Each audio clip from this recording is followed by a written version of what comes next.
Hey grade 8s, welcome back to WorksheetCloud. I hope that you're all doing well. This is grade 8 English, and again, if you have any questions during the lesson, please send us an email at grade8@worksheetcloud.com. For those of you who don't know me, hello, I'm Mrs. Goslet, and I'll be teaching you English. Today we're going to look at specific skills that you need to hone in on, and this is the perfect time to practice a skill. A lot of the time in class we don't have time to go over certain questions or how a comprehension is asked. Sorry, my nose is a bit itchy today. I do apologize. And if you've seen one of my previous videos, we actually go through what a comprehension is. And that's usually what I would do where I teach for the first time, you my grade 8s, and I would teach that. But now this is really nice. This is almost as if you've written a test and we can go through the test or look at specific questions or look at how a comprehension is set up. So I've got here how to read a text, analyze it, and answer questions set on it. And that's exactly what a comprehension test is. It's the whole purpose is to see, can you read an article? Can you read something, analyze it, and come up with your own summaries and your own words of what is going on in that article. What I find many learners do, they read a question, they go to the paragraph, and they take out exactly word for word how that person wrote that article and you guys put it on your page. I'm not saying all of you do this, but this is a skill that you need to learn from grade 8. Because when you get to grade 12, you will not get the mark if you're not using your own words. We call it a lift or a quote. And I always put it next to my learners who do lift, and I try and teach them not to lift. If you've done this before, don't worry, we all do. We kind of go with the easy option because that writer has got it right there and that's what the answer is. But you need to show me that you understand, and you need to put in your own words, if that makes sense. Okay, so let's get to it.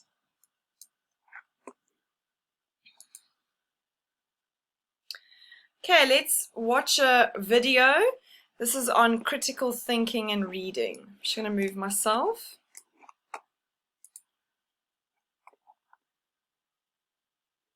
As you probably already know, effective readers read critically. As a critical thinker, you evaluate the information or evidence the writer presents. What does that all mean? Don't you just have to understand what you read? What do you have to do to read critically? Have I been reading critically? Stick around and let's talk about thinking, writing, and reading critically.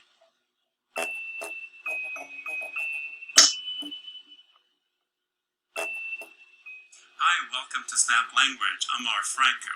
I can imagine a caveman thousands and thousands of years ago admiring a cave painting. Pretty. And another caveman saying, oh, it's so derivative. At that moment, critical thinking was born, and humanity has never been the same. So, what is critical thinking? Dictionary.com defines it as disciplined thinking that is clear, rational, open-minded, and informed by evidence. What? Daniel Willingham states that critical thinking involves 3 types of thinking: reasoning, making judgments, and problem solving.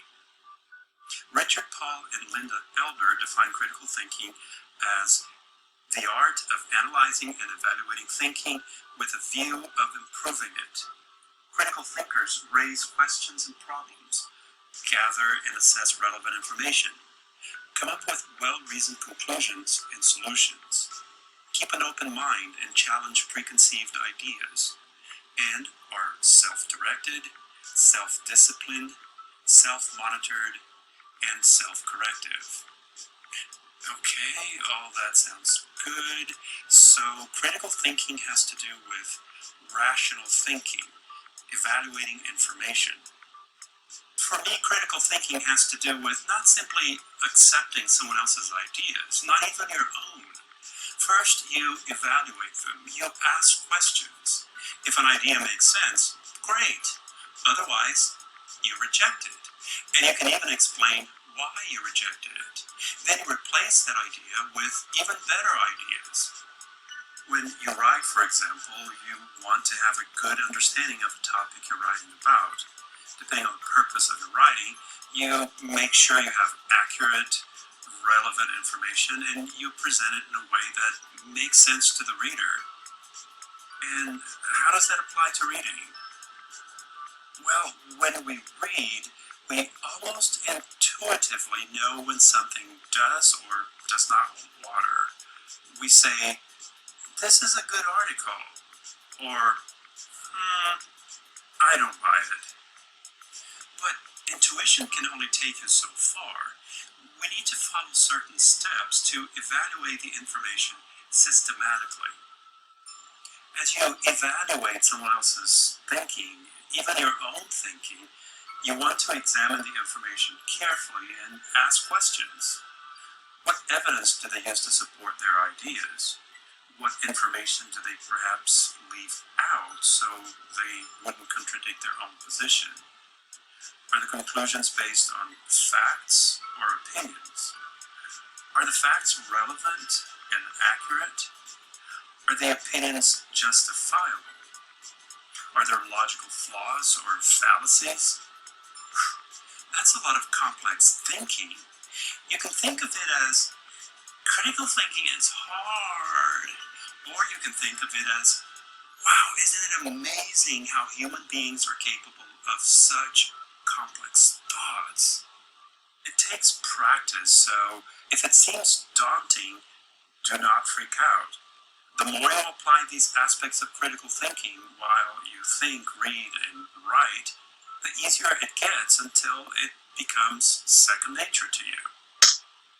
In the next few videos, we'll be talking about reading skills, well, more like thinking skills that you can apply to reading so you can read more deeply. We'll look at things like distinguishing fact and opinion, analyzing the argument, detecting the author's biases, detecting logical fallacies, and so forth.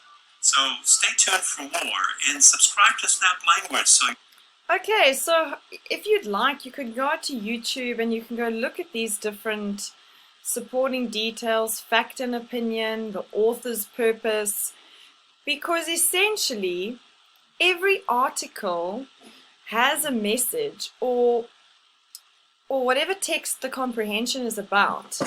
And what I like what he said there was he talks about fact and opinion. And you can see if something has fact or something is just someone's opinion.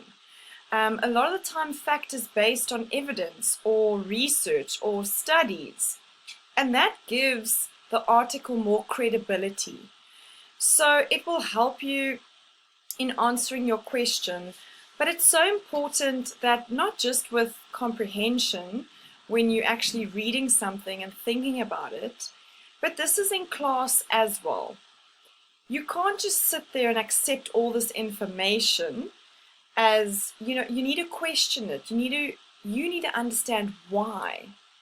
And sometimes, many a times, my learners always question, especially my seniors, my 10s, 11s, and 12s.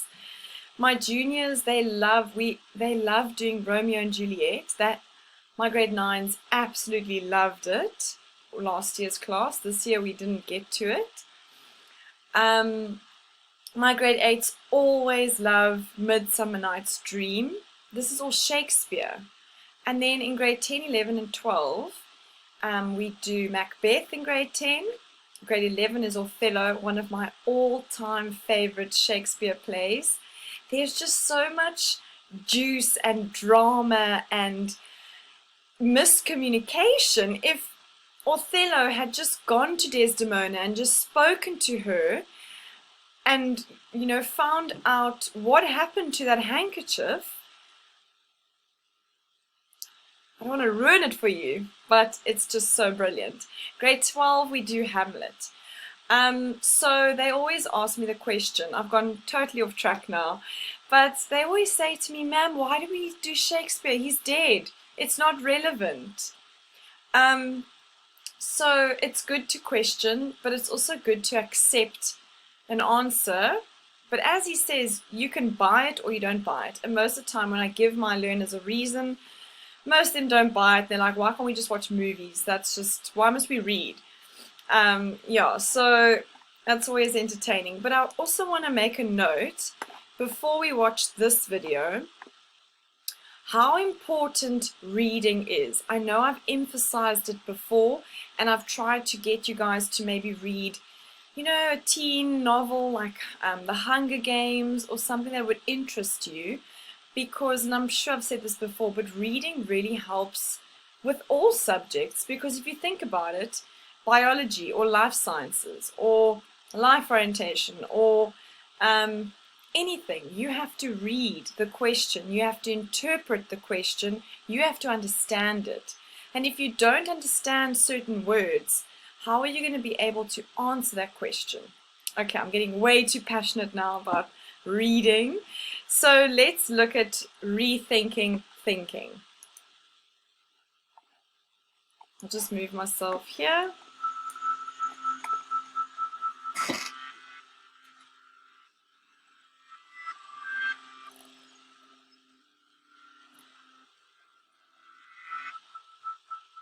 Imagine a microscopic-sized ladder contained in the part of our brain that will label our subconscious. The ladder of inference, which was first proposed by Harvard professor Chris Argyris, is the basis of this model. Every time we interact with someone, that experience enters the ladder at the bottom. That same experience zips up the ladder in the blink of an eye, exiting at the top. This process happens thousands of times a day without us knowing. Let's focus on what happens on each rung of the ladder. On the first rung, we have the raw data and observations of our experience. This is very similar to what someone watching a video recording of our experience would see. Moving up to the second rung, we filter in specific information and details from our experience. We unknowingly filter based on our preferences, tendencies, and many other aspects that we believe are important. On to the third rung, we assign meaning to the information we have filtered through. This is where we start to interpret what our information is telling us. On the fourth rung, a very crucial thing happens. We develop assumptions based on the meaning we created on the previous rung, and we start to blur the distinction between what is fact and what is story. On the fifth rung, we develop conclusions based on our assumptions. This is also where our emotional reactions are created. On the sixth rung, we adjust our beliefs about the world around us, including the person or people involved in our experience of the moment. On the seventh and final rung, we take action based on our adjusted beliefs. Still with me? Great! Let's take a real-life example and run it up the ladder to see how this all works. Have you ever been cut off in a parking lot with signal light on as you steer toward your coveted spot only to slam on your brakes at the last minute as someone pulls in front of you and steals your spot away? Imagine that experience and notice all of the data and observations landing on the first rung of your ladder.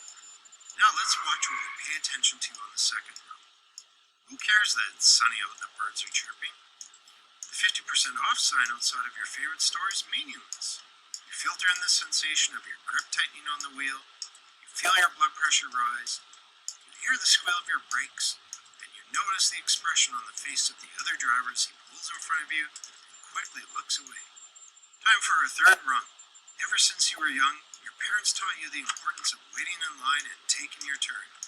You live and die by the rule of first come, first serve. And now this guy has just stolen your spot. What gives? Up to the fourth rung we go. Watch closely as our assumptions take over and our story creates itself. That stupid jerk. Didn't his parents teach him anything? How could he not see my signal light? He must never pay attention. Why does he think he's more important than anyone else? Jumping quickly to the fifth rung, we conclude that this guy is heartless, inconsiderate, needs to be taught a lesson and put in his place. We feel angry, frustrated, vindictive, justified. On our sixth rung, we adjust our beliefs based on the experience. That's the last time I give in. Next time someone tries to cut me off, tires will be smoking on the pavement as I squeal past them into my spot. And finally, our last rung, we take action. We back up, pull up behind his car, honk our horn, and roll down our window to scream a few choice words. Now, imagine, he walks over quickly, apologizing. His wife, who is almost due with their first baby, called him from inside the mall to say she is in labor and needs to get to the hospital immediately. We are momentarily shocked, apologize profusely, and wish him luck as he rushes toward the entrance. What just happened here? What changed? Why is this so significant? In our parking lot example, our beliefs were short-circuited by the ladder of the other individual. My wife is in labor. I need to get there quick. There's a parking spot. Oh, geez, I cut someone off. I better apologize quickly so they don't think I'm a jerk. But what if we were able to short-circuit our ladders ourselves? Proactively. By choice. Guess what? We can. Let's return to our unique human function of free will. Next time you notice yourself reacting to your experience, pay focused attention to your ladder. Ask yourself what beliefs are in play. Where did they come from? What data and observations did you filter in as a result of your beliefs? And why? Are your assumptions valid and supported by facts? Would a different set of assumptions create different feelings and result in new and better conclusions and actions? We all have our own unique ladder. Be mindful of yours and help others to see theirs. Okay, so that's just, I know you might be saying, oh my goodness, how does this link with a comprehension? But it's just important to know how amazing our mind is, how amazing our thinking is, and it's just something for you to take away, that we can change our thinking. Okay, maybe you guys wouldn't relate so much to that example. That has happened to me. The person has not apologized. I think the angriest I was this year, I was at school and we park quite far away from the main building. And if you want to park closer, you need to park under trees. Now, I don't like that because there's berries on the trees, so that's my thinking. Stay away from the berries, go where there's open. Now, where there's open, there's no trees, but it's really far down. But then I say to myself, it's good, I can walk, I can get some exercise in, it's not that bad, I'm young, I'm fit, I can walk further, it's fine. Then I get to my car and someone had reversed and their car was obviously blue and they'd scraped the whole side of my car. My car's black and I had this dark blue line on my car. And I felt so angry and helpless, and as he said, we've been taught if we make a mistake, we fix it. So if I had made that mistake, I was taught you own up, you fess up. So I would have written them a note, given them my number, and I would have paid for the damage, because that's the right thing to do. Just like that man, he's been taught you wait in line, then you indicate, and then somebody just comes and pushes in front of you. But I had to get over it. I didn't do what he said, which is very good. Obviously, the person came and apologized. But I just thought maybe this person was scared. Maybe this person doesn't have insurance. Maybe this person doesn't have money. Something like that. Maybe it wasn't their car and now they're petrified. Still doesn't make it right, but I hope they learned their lesson. This is just how we think. We all have different thinking ways and means, and if we can try and change that and make it a bit better. I know I was so angry, but anyway, I've now gone way off, but it's fine. So let's have a look here. Reading between the lines. So in comprehension, sometimes you have to read in between the lines. So they're saying one thing, and you've got to be able to identify it or come up to a conclusion. So making inferences also means to read between the lines or seeing implied meanings. And this is called our level 3 type question. We always have different levels. Level 1 and 2 is so simple, and I've spoken about this before. It's name, it's state, it's identify, and you all can do that. And a comprehension test has to have a certain amount of level 1 and level 2 questions, certain amount of level 3 and level 4 questions, and a certain amount of level 5 and level 6. Now level 5 and level 6 is what I was talking about earlier, the critical thinking. And that's how they start the question. Critically evaluate or critically comment. When something is critical, you need to think about it and come up with your own ideas.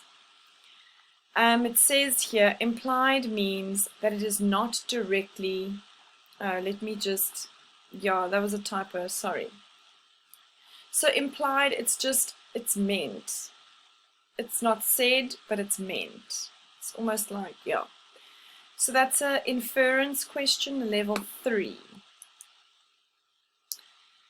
So look at the way questions are asked.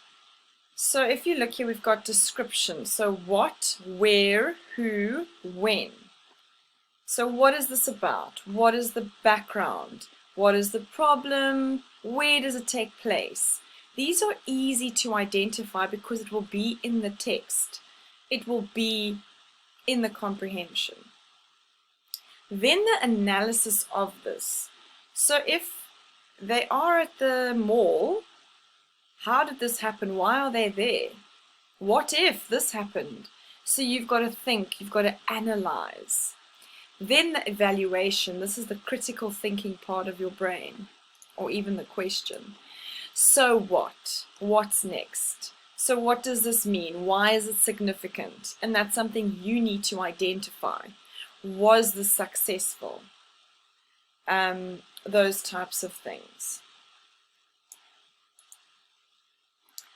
Okay, so then I've just got a sort of a easier sort of way. If the previous one doesn't really work for you. So this is description, what, when, who, where, why.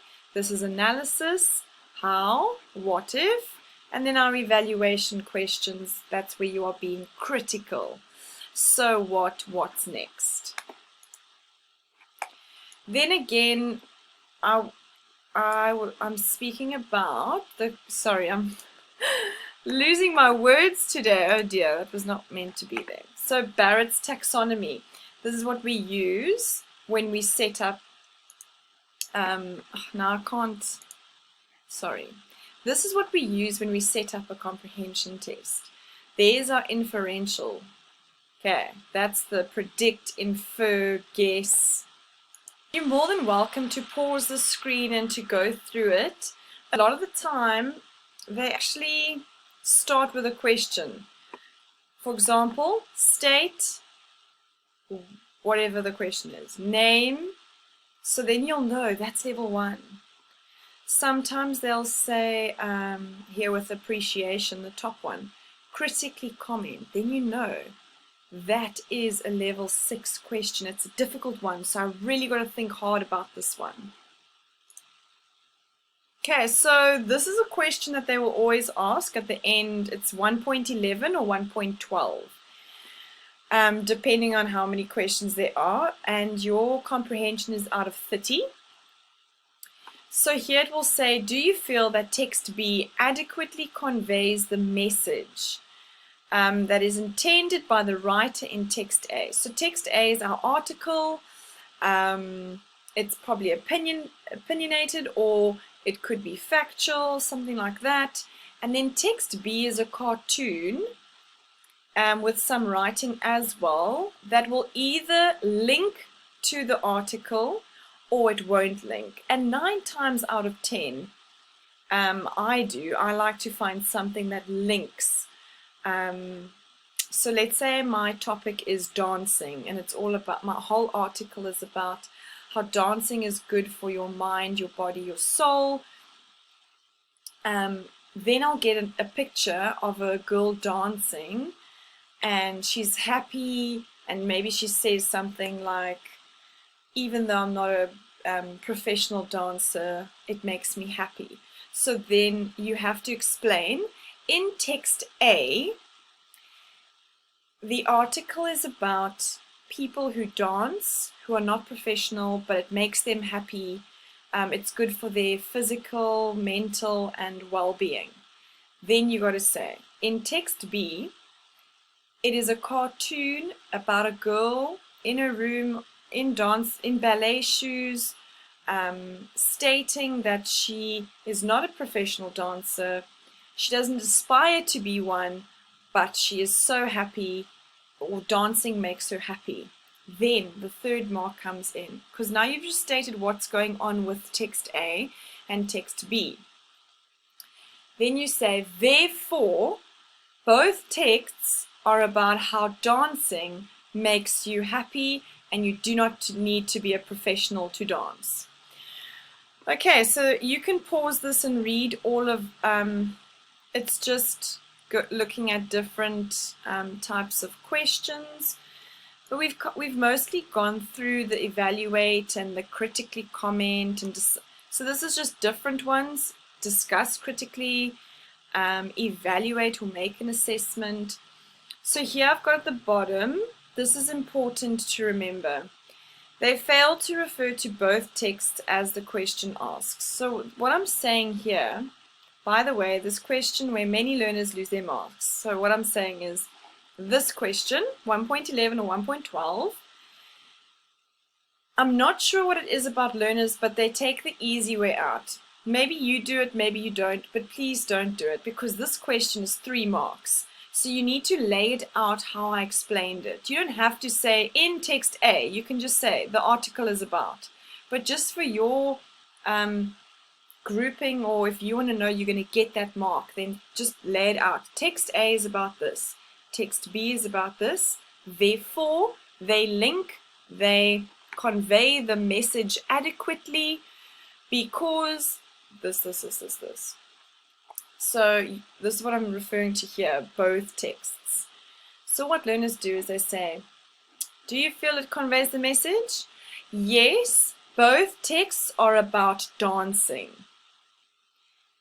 Now, yes, you've stated the most obvious point. The article is about dancing.